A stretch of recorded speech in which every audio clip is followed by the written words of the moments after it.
Okay, everybody, welcome back, and thanks for joining for the second session of Financial Modeling 101. So this particular section, we're really going to use just to get oriented and acquainted with the model. We're not really going to do a huge deep dive in this section. It's just kind of meant to introduce the layout of the model and and just show how it's structured so that everybody's nice and familiar with it, and it's not a huge and daunting spreadsheet like some people tend to think the financial models are. So this tab that we're on right now is just the overview tab. It's really just a nice tab to show for this particular presentation the instructions in terms of how you would go about customizing this model for your own business. And then we even have a few example questions in here that we'll go and revisit at the end.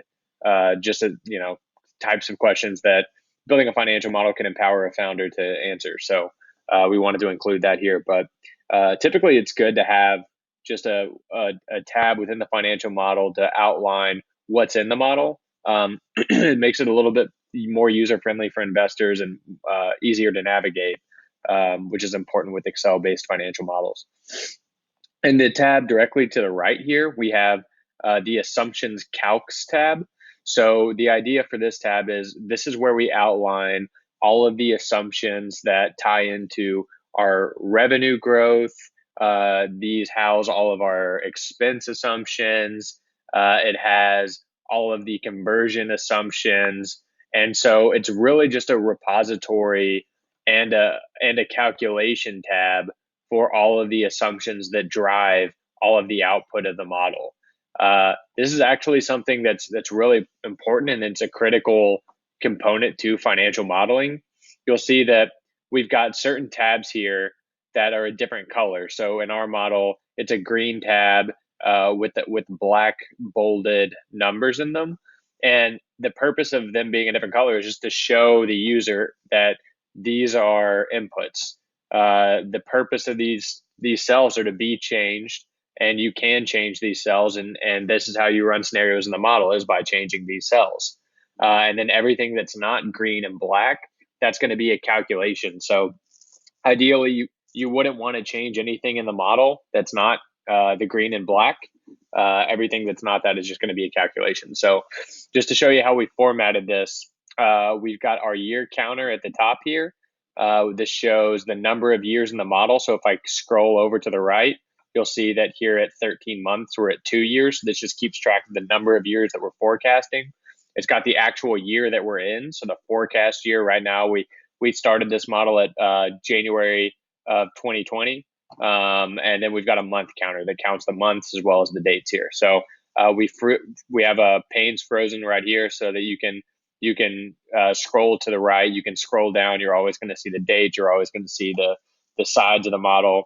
Again, this is just good user experience for investors. Makes it a little bit easier to navigate, right? So we've broken this down kind of in parallel to the statements that we'll be going through later. But we start by forecasting growth channels. So this is the section that we're really just trying to capture the top of the funnel, right? We're trying to understand how we're going about getting customers. And you'll see things on here such as organic website traffic, Facebook traffic, LinkedIn advertising budgets, and you can add as many things as you'd like. But the idea is you have a section here that's meant to capture the top of the funnel, how people are coming to your website, how people are learning about your business. Then we have a section that converts those people. We use some conversion math to do that, but we'll go into that in greater detail in the next video. So we start with the top of funnel. We convert them down in this next section here, which is different color. So we've got these clearly outlined.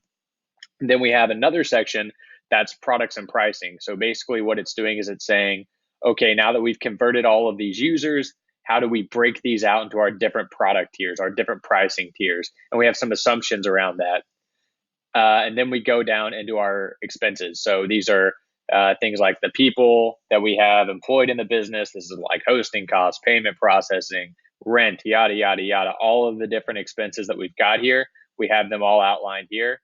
And so these are really income statement assumptions. So these are things that are really going to affect the income statement. We've separated this out into balance sheet assumptions as well. So these are things that are really just going to affect the balance sheet. So things like starting cash balances, average days that it takes to collect your invoices. So average days receivable right here. We have our fixed asset schedule and all of this stuff. So we've really outlined the balance sheet assumptions here. And again, we'll go through all of this in the balance sheet video that's coming up later in the curriculum, but we're just getting a orientation of the model right now just to show you where everything is. So we have all of our assumptions that live here. And then as you can see, this has all of the green cells, but if I go over to this financial statements tab, you'll see absolutely zero green cells because these financial statements are the output of the model. And in a financial model, the output typically consists of an income statement, a balance sheet, and a statement of cash flows. So you'll see that here. We have them clearly defined. Income statement by month. We have revenue, cost of goods sold, all of our expenses, net income down here. Then we have the balance sheet section off here. This is all monthly. These are all monthly statements. And then here at the bottom, we have a statement of cash flows. And then we've also included some summary tabs here. Just to, if you're an investor or you as a founder want to get a snapshot of your business, look at it from a higher level. We've rolled up all of the statements into annual summary. So this is another really good practice, is just making sure that you include both monthly and annual. So you can see here we have our income statement, balance sheet, statement of cash flows. We've included some graphs here as well. So this is a graph of cash that we've got, so that you can see what your cash is doing on a monthly basis. We have the different cash flow of your company. This is really just graphing out the statement of cash flows. Then we have your revenue growth as well. And we've even included a little bit of unit economics here. So we've run a calculation of lifetime value, revenue per customer, unit economics by channel. Again, we'll go through all of this in a later video. And we've included one more tab. Just we like to include it as the big three graph. It's really the three of the most important metrics in your forecast. We have net income here. That's the purple bar there at the bottom. So you can see how much money we're making or losing in a given month. We've got revenue there at the top. That's the green. And then we've also got cash. So that's the line that you can see in the chart there. So in this graph, it's really powerful. I mean, you can see a lot of things. You can see the growth of the company. You can see how much money you're burning on a given month. And then you can see the cash balance at any given month. So we really like this graph. So this is just kind of like a quick orientation of the model. As you can see, it's pretty simple. There's only 5 tabs in here, and really only one tab that affects any kind of a calculation where you'd want to focus your time in running some scenarios. So we tried to make this model pretty basic, pretty intro level. But in our next video, we'll go through in more detail the structure of the model and how to build, enhance the model, how to really make it your own and look at how that affects the financial statement. So tune in to the next video. We'll be running through the construction of the income statement. So we'll see you guys over there.